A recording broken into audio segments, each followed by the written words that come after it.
middle and then go forwards and backwards at the same time. I thought that would confuse you. Ladies and gentlemen, Jack Bartlett.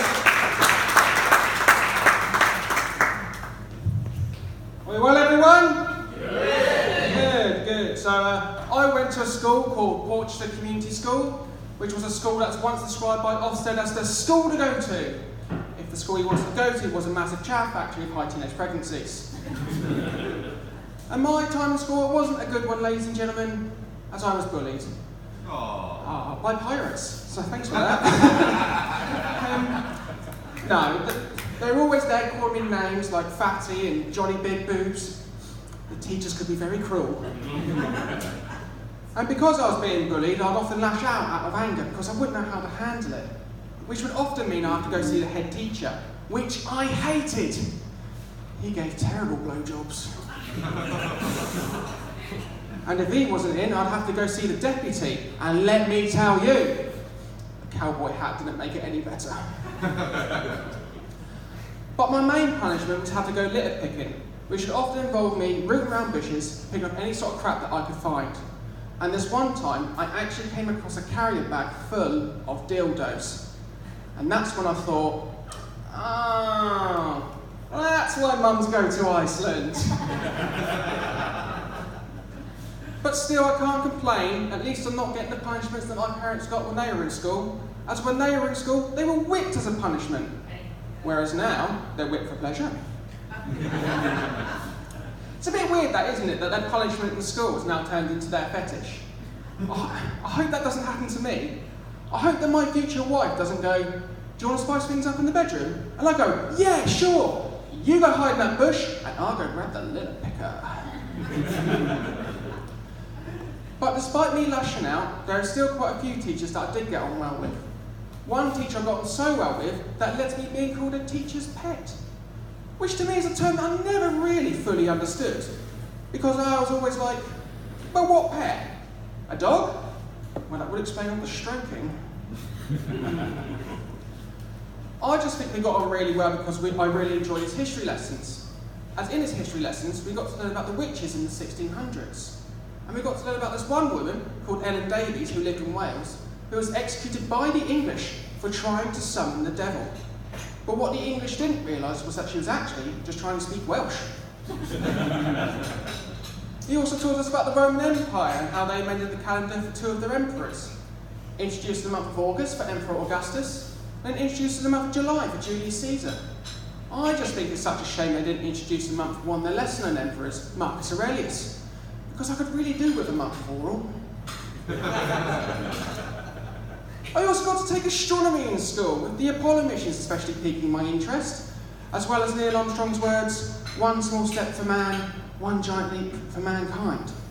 I just found that they were so profound and such a significant part of human history that united us as a people and stopped the Cold War for just that one moment. Although, I can't help but feel that someone missed out on an opportunity for some advertisement there. Can you imagine if they did?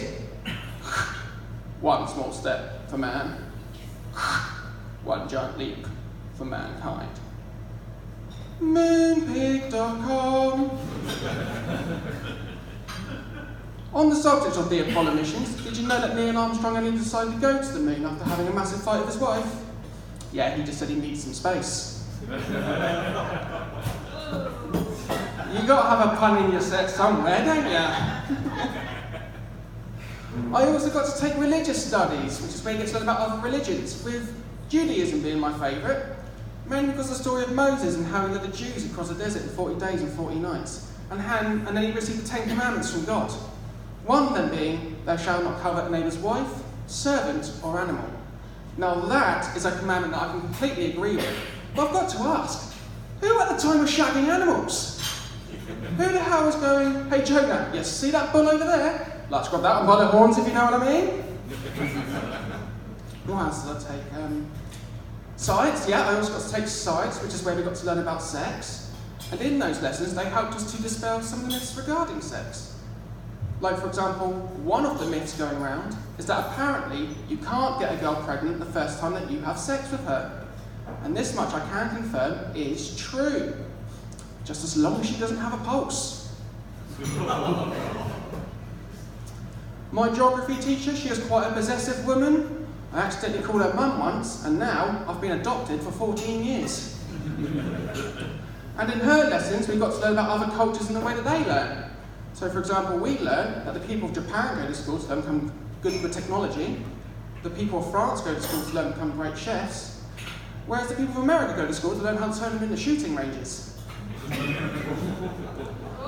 Oh, controversial. I also got to take English, which I hated, because all you do is read a book, write an essay. Read a book, write an essay. Read a bloody book, write an essay. Honestly, I've done it so much now, I can't even pick up a Playboy without writing how good their tits are. Well, that and poetry. Now, I hate poetry, I find it dull, and I find it boring. And if you like it, then fine, good for you, but it's just not for me. And to make things even worse, my English teacher forced me to write a limerick every week. He must have just said, I hate poetry, and I hate being forced to do something even more. So when I am forced to do it, but I do it in my own special way. The teacher forced me to write a poem, so I thought that I would show him. In order to appease, I do a strict tease and wax the backside of my scrotum. Or, there was a young girl from China who cooked and worked in a diner. She was really short, she drinks loads of port, and now she pays cash for her vagina. And I'll leave you with this one. My life has turned into a state. I've got no one except my mate. I take loads of drugs, got an ass full of butt plugs, and my girlfriend I have to inflate. I've been Jack Bartlett, you've been amazing.